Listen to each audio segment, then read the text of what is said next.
जहाँ वन है वहाँ जीवन है, जहाँ वृक्ष हैं वहाँ प्रकृति की सांसें जीवंत हैं।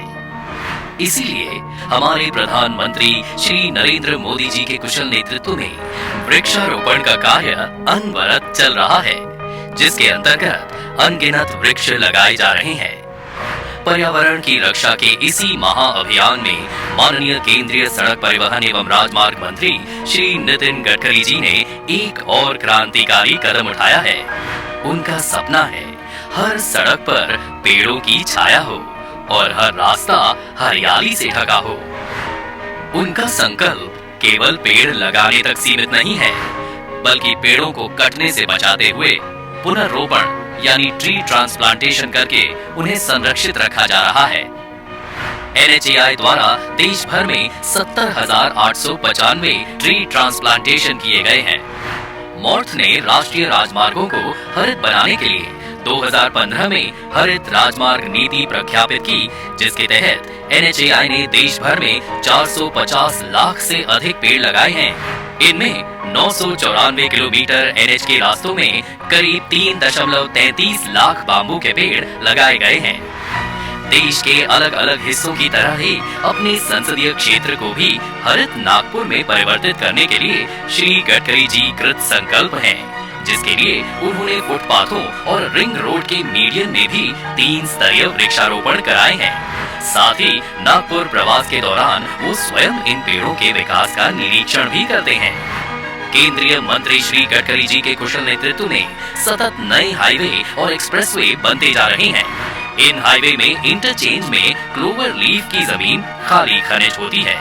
श्री गडकरी जी के विचारों की उपज से ही इन क्लोवर लीफ को स्वच्छता और हरियाली से परिपूर्ण बनाने के साथ पक्षियों का ठिकाना बनाया जा रहा है। इसी विचार के साथ नागपुर हैदराबाद राष्ट्रीय राजमार्ग 44 पर जामथा क्लोवर लीफ पर ऑक्सीजन बर्ड पार्क बनाया गया है।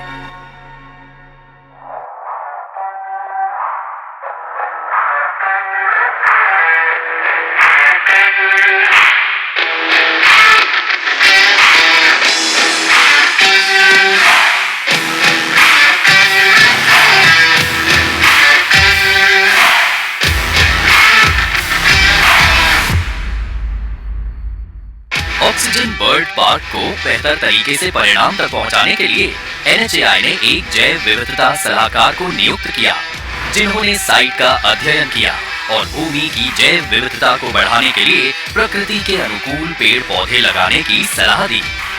भारत में ये अपनी तरह की अनोखी पहल है। 14.32 करोड़ रुपए की लागत से 8 हेक्टेयर में बने इस ऑक्सीजन बर्ड पार्क में विभिन्न प्रवासी पक्षियों के प्रवास के लिए समुचित वातावरण की व्यवस्था की गई है। इसके अतिरिक्त यहाँ 3.1 हेक्टेयर भूमि में मियावाकी पद्धति से 93,000 पौधे लगाए गए हैं, जो बहुत जल्द ही घने जंगल में परिवर्तित हो जाएंगे। वहीं 11 हेक्टेयर भूमि पर 1,600 पौधों के साथ ऑक्सीजन पार्क बनाया गया है।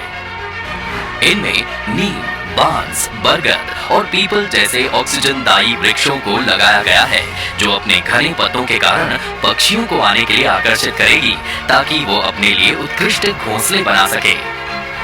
दूसरी तरफ जामुन, आम, अमरूद, बेल, इमली, अंजीर, खिरनी, कस्टर्ड सेब, आंवला और कटहल जैसे खाद्य फल वाले वृक्ष लगाए गए हैं।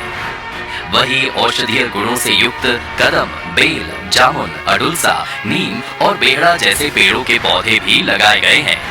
वहीं बीजा, हल्दू और चार जैसे पेड़ों की लुप्त होती प्रजातियों को बचाने पर भी काम चल रहा है।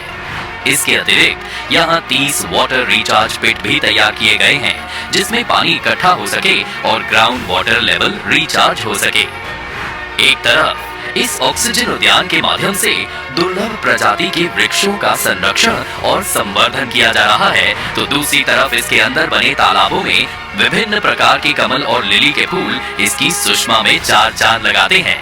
इन तालाबों से जल पंछियों को नया आशियाना मिलता है, जिनमें प्रवासी और स्थानीय बतख शामिल हैं।